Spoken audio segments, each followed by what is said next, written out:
Bienvenidos a Corazón de Luna. Mi nombre es Juan Diego Luna y hoy no estoy con mi esposa, la Chini, que hemos estado con muchas temporadas juntos y esta vez quiero tomarme la libertad para poder hablar algunos temas que Dios ha puesto en mi corazón. Y el tema de hoy se llama Jesús, explícame por qué a mí. Jesús, explícame por qué a mí. Estaba a punto de ponerle ¿por qué yo si en este mundo hay millones? Y puedes hacer la cancioncita. ¿Por qué yo si en este...? No soy Camilo, por lo que te acabas de dar cuenta. Antes de empezar, quiero decirte que hay cafecito. Tenemos para acompañar un cafecito, un Catuay rojo que está increíble, que lo puedes adquirir si te gusta el buen café. Me fascina el café de Guatemala y el café recién tostado. Solo te voy a dar un dato curioso. Tomar café que no está recién tostado es como que si quisieras comer una hamburguesa hecha desde hace 3 días. No vas a ver igual, no tiene la misma frescura, está pasada. Y tomar café que no esté recién tostado, estás tomando café pasado. Y si no quieres escuchar este consejo, entonces que Dios bendiga todo tu sistema digestivo. Pero solo con que consigas café recién tostado, no sé qué hacer con nosotros, pero si conseguís café recién tostado, va a ser de mucha... te lo vas a disfrutar. Jesús, explícame por qué a mí. Mateo 4:17 dice así: desde entonces comenzó Jesús a predicar y a decir: arrepentíos, porque el reino de los cielos se ha acercado. Jesús andaba junto al mar de Galilea y vio a 2 hermanos, Simón llamado Pedro y Andrés su hermano, que echaban la red en el mar porque eran pescadores, y les dijo: venid en pos de mí y yo os haré pescadores de hombres. Ellos entonces, date cuenta de esto, dejando al instante las redes, le siguieron. ¿Quién deja algo inmediatamente por seguir a alguna persona? Eso no es normal, eso no pasa, eso es irreal, no describe la conducta humana. Imagínate que tu hijo, si eres padre de familia, o que tú vayas y le digas a tu papá: papá, hoy dejo todo, mis estudios, dejo tu empresa, dejo todo lo que me has dado, porque voy a seguir, pongámoslo así, a un influencer. Te va a agarrar a cachetadas tu papá, a tu mamá no le va a gustar esa noticia. Quitemos el título influencer, porque voy a seguir a la visión de un hombre. Tampoco les va a agradar que les dejes tirada la carrera, que les dejes los dejes tirados a ellos en la casa. O sea, no nos damos cuenta del impacto de estas palabras. Dejando al instante las redes, le siguieron. 21 con Mateo 4:21. Pasando de ahí vio a otros 2 hermanos, Jacobo, hijo de Zebedeo, y Juan su hermano, en la barca con Zebedeo su padre. Sí, ahí estaba el papá, que remendaban sus redes, y los llamó, y ellos, dejando al instante la barca y a su padre, le siguieron. Otros 2 hombres igual de locos. Y dice: y recorrió Jesús toda la Galilea, enseñando en las sinagogas de ellos y predicando el evangelio del reino y sanando toda enfermedad y toda dolencia en el pueblo.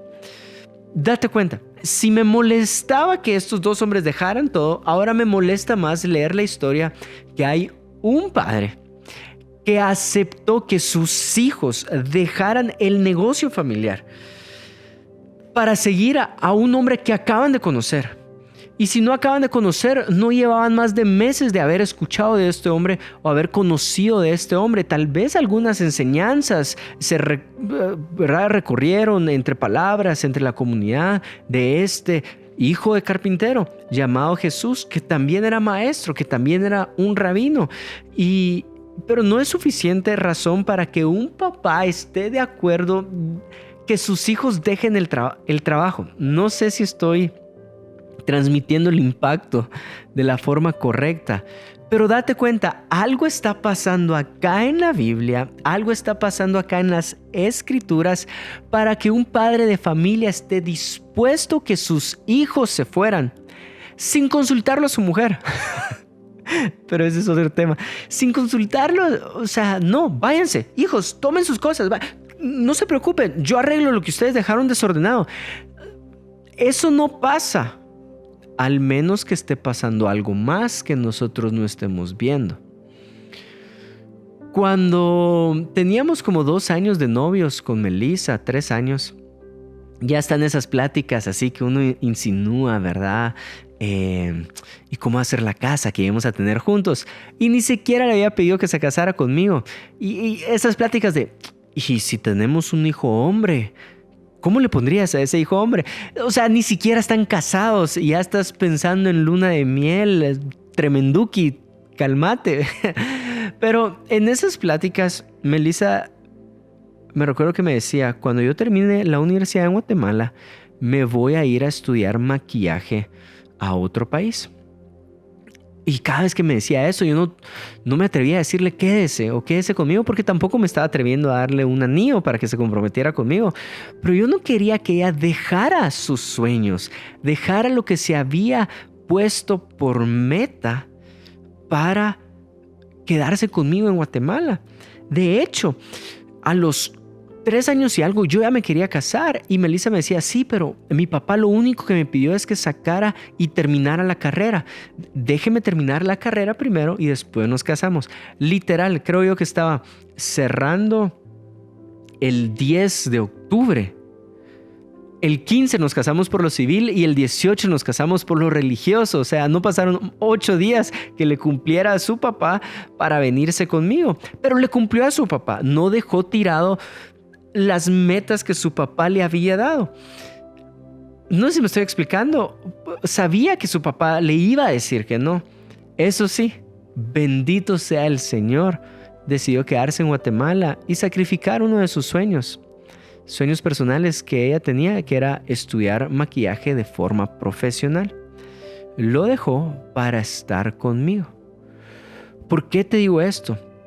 Tiene que pasar algo. Tiene que haber una relación muy fuerte para que Melissa decidiera dejar eso y seguir su vida conmigo. Pero yo no miro esa relación fuerte entre estos 4 hombres y Jesús. O sea, la descripción de la relación de ellos con Jesús previamente no es tan fuerte. Y Melissa no se atrevió a decirle a su papá que iba a morir a la universidad por casarse conmigo. Cumplió. Pero ¿qué tuvo que haber pasado para que estos hombres dijeran, Padre, te dejo y dejo todo? Pues lo que pasó es lo siguiente, es que un rabino los llamó. Un rabino los llamó. ¿Cómo así? En varios versículos llaman a Jesús rabino. Esta palabra en el original es didáscalos, ¿sí? Sus discípulos lo llamaron rabino. En Marcos 4:38, Marcos 9:38, sus discípulos lo llamaron rabino. Gente común lo llamaba rabino. Un ejemplo está en Marcos 9:17. Los maestros del Torá llamaron rabino a Jesús. Mateo 22:35. Fariseos llamaron rabino a Jesús. Lucas 19:39. Saduceos llamaron a Jesús rabino. Lucas 20:27. Y aquel hombre que no estuvo dispuesto a morir a las posesiones que tenía por ser discípulo de Jesús, también lo llamó rabino. Ahora, ¿qué quiere decir? ¿Qué quiere decir un rabino? Y hay mucha historia detrás de esta enseñanza.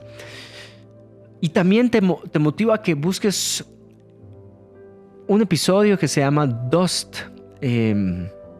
de Rob Bell. Te va a ayudar mucho a entender lo que voy a explicar ahorita. Si no lo explico yo de una buena forma, estos videos te pueden ayudar a explicarlo de diferente o de una mejor manera.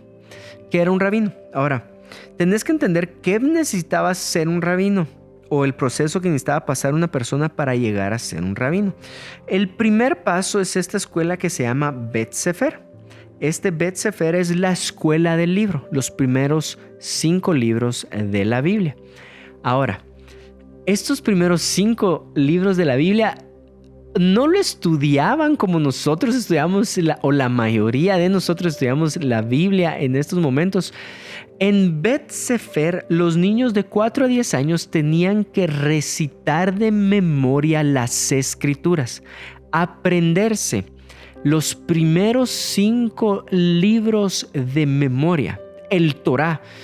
Y algunos dicen que el examen iba parecido a esto. El rabino empezaba a citar un versículo y el niño tenía que seguir a sus 10 años el versículo que el rabino estaba citando de memoria de una forma literal, tal cual. Esa era la escuela del libro, Bet Sefer. Y entonces a los 10 años hacían este examen. Ponían a todos los niños en la sinagoga, hacían este examen. Y los únicos niños que pasaban a la segunda parte de la escuela eran aquellos que se sabían los 5 libros de memoria. Entonces, si tú eras de esos niños, pasabas al siguiente paso. Y si no eras de esos niños, entonces, bueno, hay otro camino para ti. Ese camino se llama seguir lo que tus padres hacen de profesión. Seguir la profesión de tus papás. Si tu papá es pescador, continúa siendo pescador. Si tu papá es carpintero, continúa siendo carpintero. Tú no pasaste el corte. Tú no diste la talla. No eras lo suficiente para la siguiente etapa.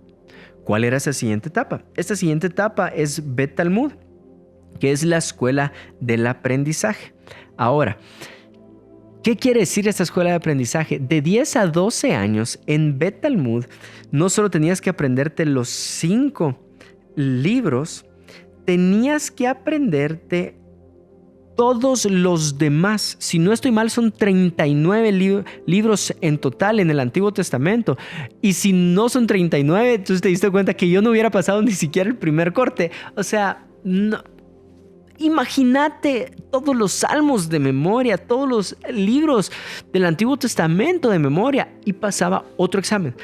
En la sinagoga, el rabino llegaba y empezaba a citar ahora otros libros, y el niño tenía que ser capaz de tomarlo, los profetas, y continuar con la historia de los profetas de una forma literal, saberse la historia, qué era lo que estaba pasando cuando ese profeta estaba reconstruyendo las murallas, ¿verdad? Entonces tenías que saberte todo eso.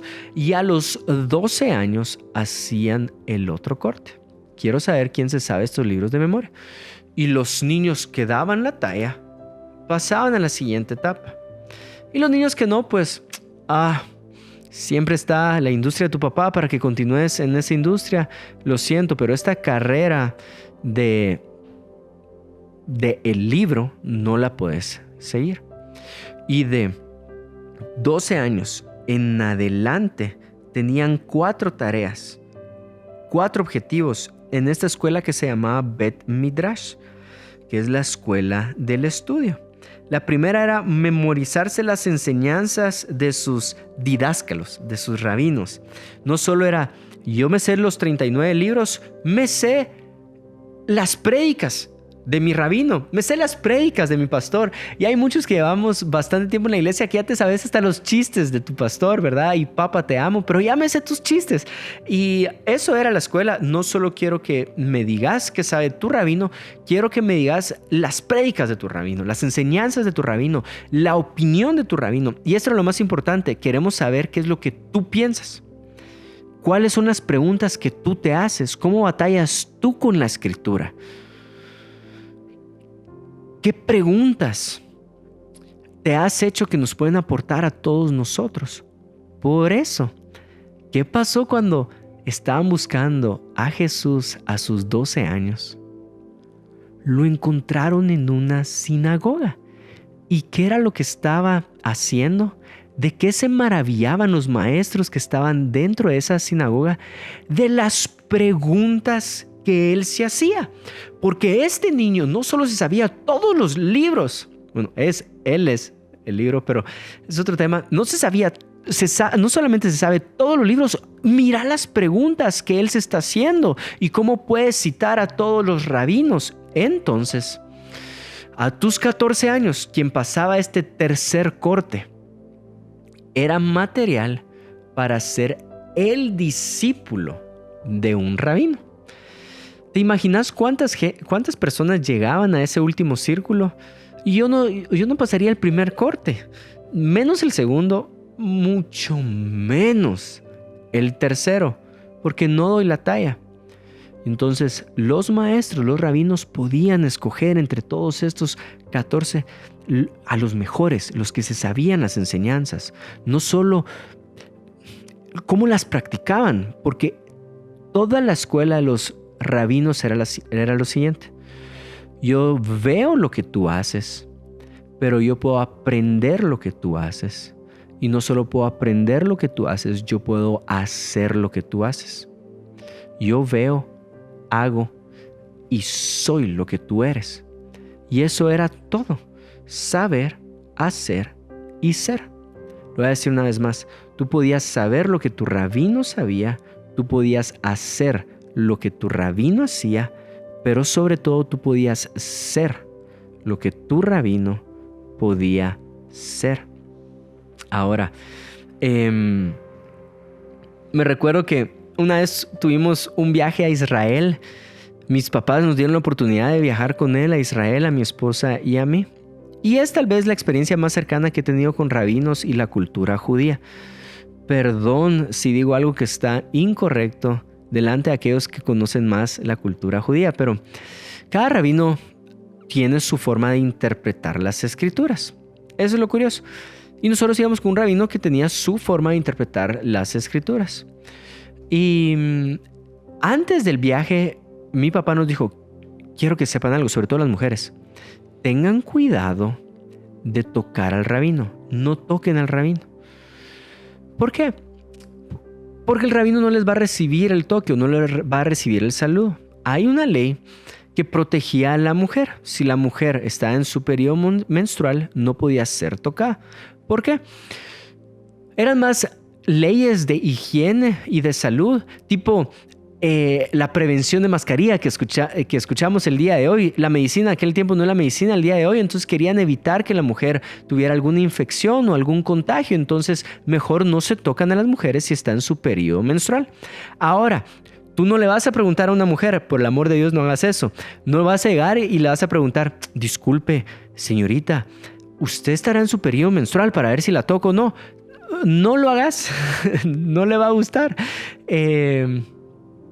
No lo hace. O sea, entonces la ley evolucionó a: mejor no toquemos a ninguna mujer, porque no le vamos a andar preguntando a cada una de ellas: hey, ¿en qué fechas del mes anda usted?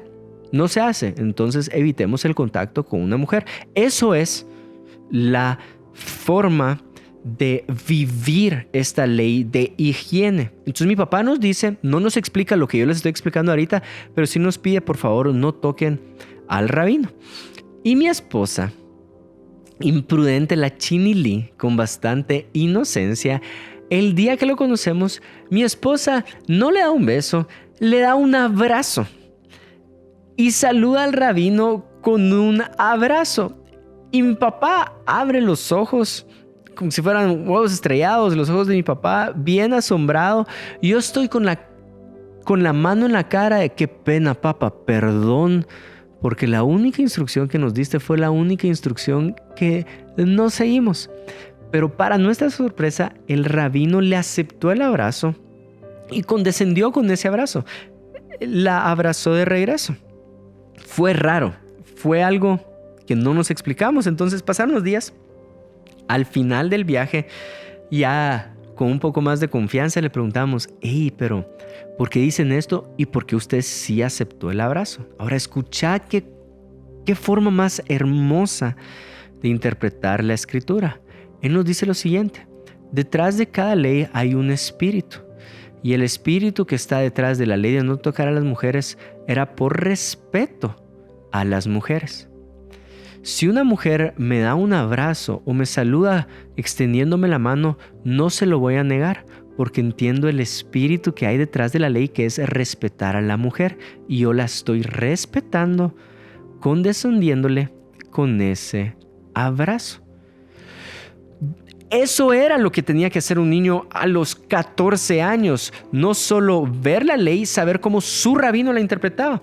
¿Y cuál es la diferencia entre lo que su rabino tenía como verdad y el otro rabino tenía como verdad? Entonces, ¿te imaginas? No, era muy difícil pasar ese examen. Te digo todo lo siguiente para llegar a nuestro primer caso. ¿Por qué dos hombres le dijeron a Jesús, sí te sigo? ¿Y por qué 2 hombres decidieron decirle a su papá y su papá no tuvo ningún problema con seguir a ese hombre? Porque no todos tenían la oportunidad de ser discípulos de un rabino. Ahora, los discípulos no escogían al rabino. El rabino escogía a sus discípulos. ¿Cuál era el criterio? Yo creo que él puede llegar a ser como yo soy. ¿Qué quiere decir que un hombre, un rabino, se haya parado en la barca y después de hacer una pesca milagrosa le haya dicho a Pedro, ahora te haré pescador de hombres, ven y sígueme? Sin dudar, cualquier persona hubiera dejado todo por la oportunidad de seguir a un rabino. Porque si no diste la talla, ahorita alguien está creyendo en ti y te está diciendo, lo que yo sé, tú lo puedes saber, lo que yo hago, tú lo puedes hacer, y quien yo soy, tú también lo puedes ser. Jesús, explícame por qué a mí. Jesús escogió a sus discípulos, no fue al revés, y por eso los discípulos eran recordados por Jesús constantemente. Hey, quiero que sepan que ustedes no me escogieron a mí, yo los escogí a ustedes. Y para nosotros no pesan mucho esas palabras, pero en la cultura judía sí pesan mucho, porque está diciendo, recuérdense que ustedes no es que ustedes hayan escogido ser como yo escogí que ustedes sean como yo. No es que tú creas que tenés la habilidad para ser quien soy yo, es que yo creo que tú tenés la habilidad para ser igual que yo. Es Jesús diciéndonos a nosotros, yo creo que tú tienes la capacidad de ser quien yo soy. Y qué hermoso es saber que Jesús cree que nosotros podemos llegar a ser como Él. Que tú y yo podemos llegar a ser como Él. Que yo, que ni siquiera me sé los nombres de los libros del Antiguo Testamento, no me los sé de memoria. Jesús cree que puedo llegar a ser como Él. Que no sé citar los salmos. Jesús cree que puedo llegar a ser como Él.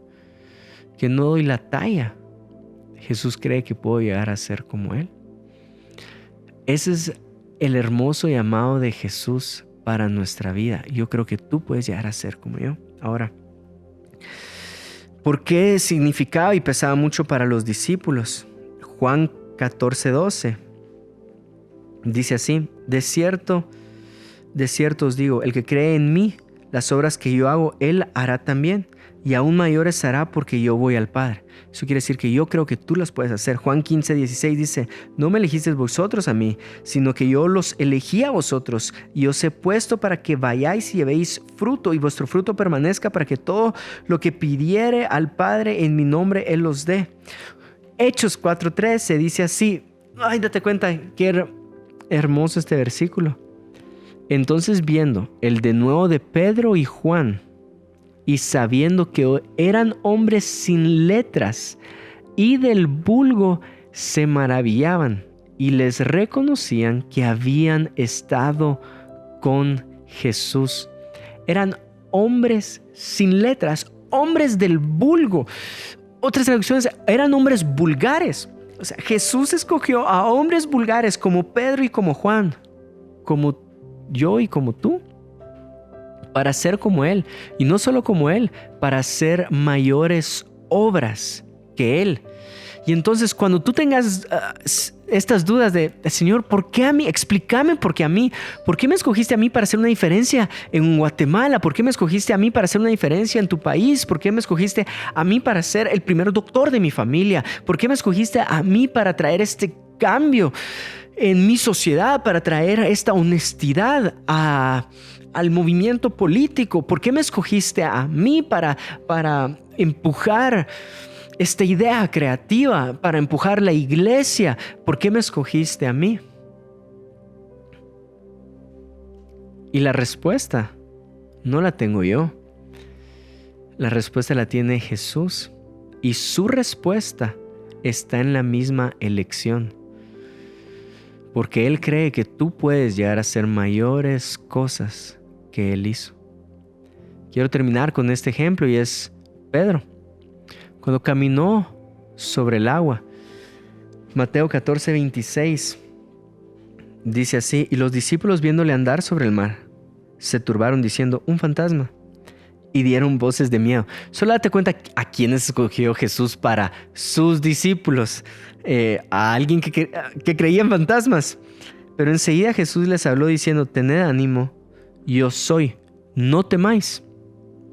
Entonces le respondió Pedro y dijo: Señor, si eres tú, manda que yo vaya a ti sobre las aguas, porque si yo miro a mi rabino hacerlo, eso quiere decir que yo lo puedo hacer. Si mi rabino camina sobre las aguas, yo, su discípulo, puedo llegar a caminar sobre las aguas. Era una verdad en la cultura de los judíos. Lo que yo veo hacer a mi rabino hacer, yo lo puedo hacer.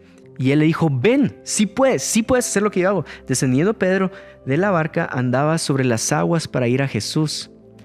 Pedro, al ver el fuerte viento, tuvo miedo y comenzando a hundirse, dio voces diciendo: Señor, sálvame. Al momento Jesús, extendiendo la mano, asió de él y le dijo: hombre de poca fe, ¿por qué dudaste? Hombre de poca fe, ¿por qué dudaste? ¿Fe en quién? ¿Y duda en quién? Ahora, Jesús, ¿cómo te explico esto? Que Dios me dé las palabras para explicarte bien esto. Jesús estuvo firme, estable sobre las aguas en toda esta historia. Jesús no cambió. ¿Por qué dudar de Jesús si Jesús se miraba fuerte y permanecía fuerte, permanecía estable? No es que Jesús estuviera así tropezándose y hundiéndose así y es como: Pedro, aguantame un cachito, solo lo resuelvo yo y miro si vos lo lográs resolver. No impartió dudas Jesús con su ejemplo, impartía seguridad con su ejemplo. Él estaba firme y sólido. Pero Pedro, cuando vio la adversidad, las olas, los vientos, empezó a dudar. ¿De quién? De él. Empezó a dudar que él podía caminar sobre las aguas. Empezó a dudar que él podía hacer lo que su maestro estaba haciendo en ese momento. Y eso explica muchas de nuestras batallas de fe. No dudamos en Jesús, el problema es que dudamos de nosotros mismos. No dudas que Jesús puede vencer la enfermedad. Dudas si tus manos pueden ser usadas para vencer la enfermedad. No dudas que Jesús puede traer restauración a un país. Dudas que tu ejemplo sea un ejemplo utilizado para traer restauración en tu país. No dudas que Jesús pueda rescatar la relación tóxica en la que estás. Dudas si tú puedes implementar lo que necesitas implementar para rescatar esa relación tóxica. Dudamos de nosotros. Y Jesús lo que quiere hacer es recordarte el día de hoy como le recordó a sus discípulos: no fueron ustedes los que me escogieron a mí, y yo los escogí a ustedes. Y le pido al Espíritu de Dios que escuches las mismas palabras de Jesús en este audio, en este momento. Es Jesús quien te escogió a ti. Hay una historia de un predicador en el interior de Guatemala que estaba enfrente de un endemoniado. Y esta historia es real. Se para enfrente del demonio y no podía. Su primer idioma no era el español, sino un lenguaje nativo, un lenguaje maya. Entonces, al momento de hablar, hablaba como que si un gringo estuviera hablando español. Hay palabras que no las dice bien. Entonces le habla al demonio y le dice: en el nombre de Jesús te vas fuera. Y el demonio le contesta: no se dice fuera, se dice fuera. El predicador le vuelve a decir: te vas fuera en el nombre de Jesús. Y le vuelve a contestar: no se dice fuera, se dice fuera. Y mira cómo le contesta: seiga como seiga, te vas fuera en el nombre de Jesús. ¿Y qué es lo asombroso de la historia? Que quedó libre la persona. Jesús no nos escoge porque nosotros creamos que ya le atinamos al primer examen, al segundo examen, al tercer examen. Jesús nos escoge porque tú tienes la capacidad de ser como Él. Y quiero afirmar tu identidad. Si hay momentos donde creíste que no diste la talla, tú sigues teniendo la plena confianza y la fe de Cristo Jesús. Eso quiere decir que Él tiene fe en ti. Él sigue creyendo en ti. Él sigue creyendo que harás cosas mayores de las que Él hizo cuando caminó entre nosotros. Él sigue creyendo en nosotros. Dios te bendiga.